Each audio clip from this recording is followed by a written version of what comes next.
Você já sabe que a ditadura civil-militar do Brasil promoveu um banho de sangue e torturas, como por exemplo a cadeira de dragão, o choque elétrico, a palmatória e o pau de arara durante os seus 21 anos de existência. Mas você sabia que, para além de torturas físicas, os militares promoveram torturas psicológicas a quem era contra a ditadura militar com o objetivo de enlouquecê-los? E mais, diversos médicos psiquiatras ajudaram nesse processo de degradação mental e insanidade, com o uso de remédios, choques e drogas. Neste vídeo, portanto, iremos abordar os hospitais manicômios que receberam presos políticos e ajudaram a falsificar os laudos desses presos como loucos para que eles sofressem não só tortura física, como psicológica advinda dos militares. Então já deixa teu like, se inscreve aqui no canal e compartilha esse vídeo.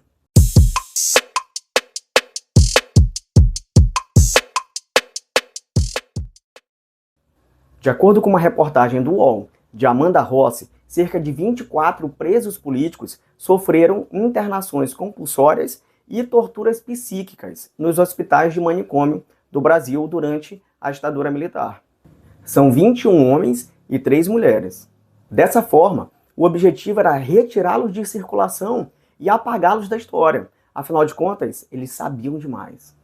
E em suma, os ritos de tortura durante a ditadura militar aconteciam nos porões das prisões convencionais e, posteriormente, esses inimigos da ditadura militar eram transferidos aos hospitais psiquiátricos com o objetivo de deixá-los loucos. Os casos de tortura em manicômios aconteceram em pelo menos 9 estados. E aqui cabe destaque a Pernambuco, que teve 6 casos, e o Rio de Janeiro e São Paulo, ambos com 5 casos. Vale lembrar também que os militares não agiram sozinhos. Alguns médicos ajudaram e colaboraram com a ditadura civil-militar. Tá, Daniel, mas esses casos não são inventados pela esquerda com o objetivo de difamar esse processo aí do regime militar brasileiro? Olha, cara, não, infelizmente não. Até porque há documentos dos próprios militares confessando que havia esse processo de tortura, tanto nas prisões quanto nos manicômios.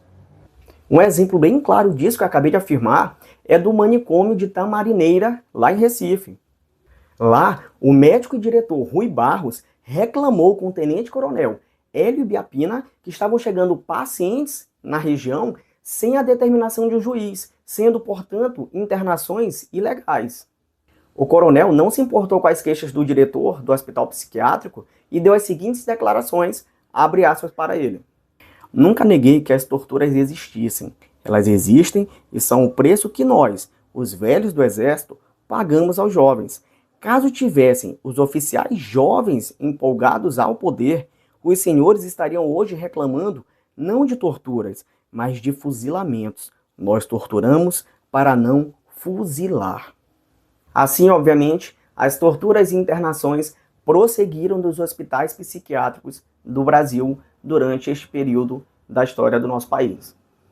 Os métodos empregados durante esses processos de tortura nos hospitais manicômios iam desde a privação de sono e de alimentos até a ausência de comunicação na escuridão. Fora isso, a gente tinha a utilização de camisa de força, animais venenosos jogados à cela e também a gente tinha várias drogas, como por exemplo o soro da verdade.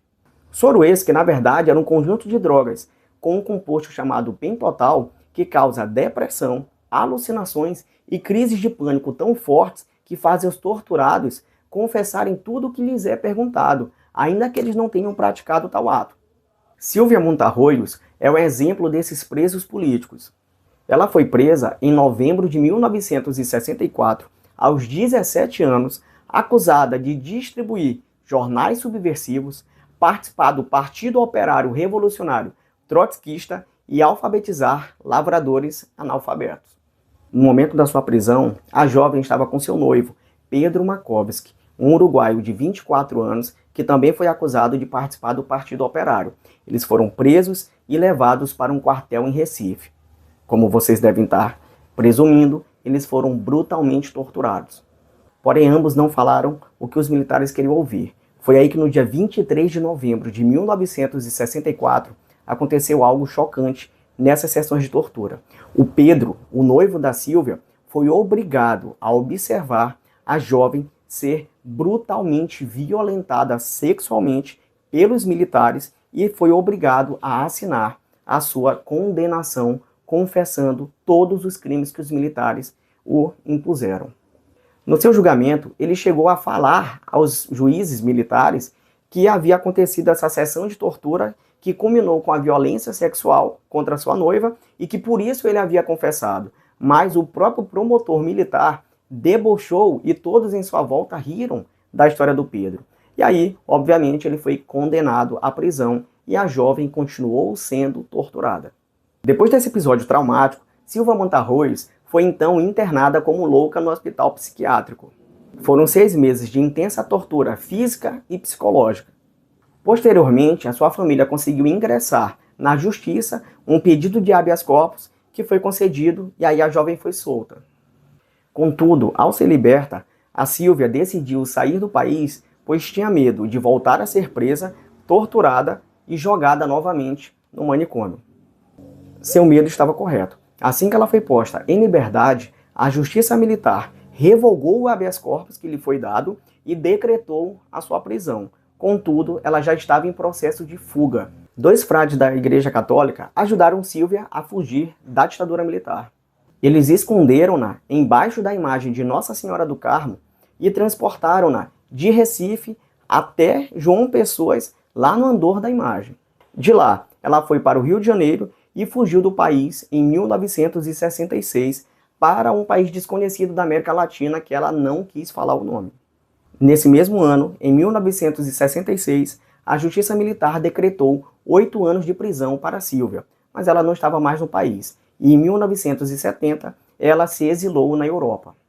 No Velho Continente, ela casou, teve filhos e netos. E ela só voltou ao Brasil em 1986 para visitar seus parentes que haviam ficado em Recife. Neste momento, a ditadura militar não existia mais no país, visto que ela acabou em 1985, e aí ela teve segurança para retornar, mas ela não morou mais no Brasil.